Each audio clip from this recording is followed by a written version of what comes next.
We have some more bad news here on the issue of corruption and money in politics. Reuters explains the Republican-controlled U.S. House of Representatives voted on Tuesday to protect the identities of wealthy individuals and others who make anonymous or dark money donations to politically active nonprofit groups.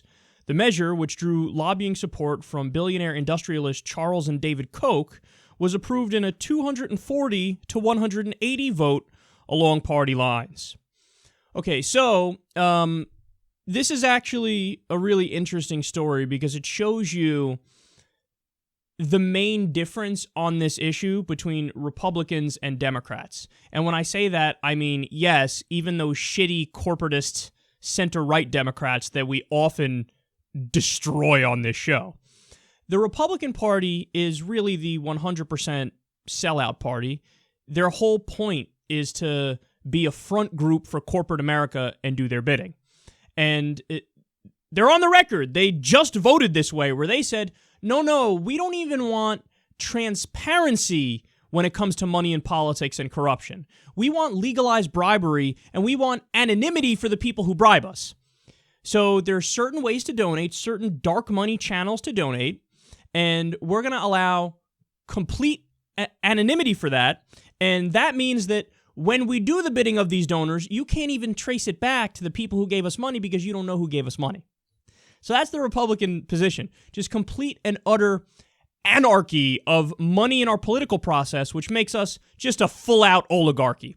Now, the Democrats, in all seriousness, they're not that much better because most establishment Democrats would never go as far as fully getting money out of politics. But what they do is this is actually, believe it or not, the Hillary Clinton position. So when Bernie Sanders says, let's get all the money out of the political process, what does Hillary respond with? She goes, yes, we should get the unaccountable dark money out of the process. And your response should be, if you're a political wonk and you know that the devil's in the details, you should say, whoa, why'd you slip in those other words? Why'd you put those other words in there? Why'd you say unaccountable and dark money? That's not saying get all money out of politics. That's saying get unaccountable dark money out of politics. That means you're still in favor of money in politics, but you would like people to know who's buying their politicians. Well, that's exactly what we're talking about here. So apparently all the Democrats in the House were like, okay, yeah, we're in favor of corruption. We're part of this corrupt system, but at least the people should know who the fuck is corrupting us and who the fuck is buying us. Whereas the Republicans are like, fuck that. The less people know, the better. I want to be bought, and I don't want anybody to be able to trace it back, and I want us, the representatives, to be totally unaccountable and not represent our constituents, and I don't even want people to know why we're not accountable to them.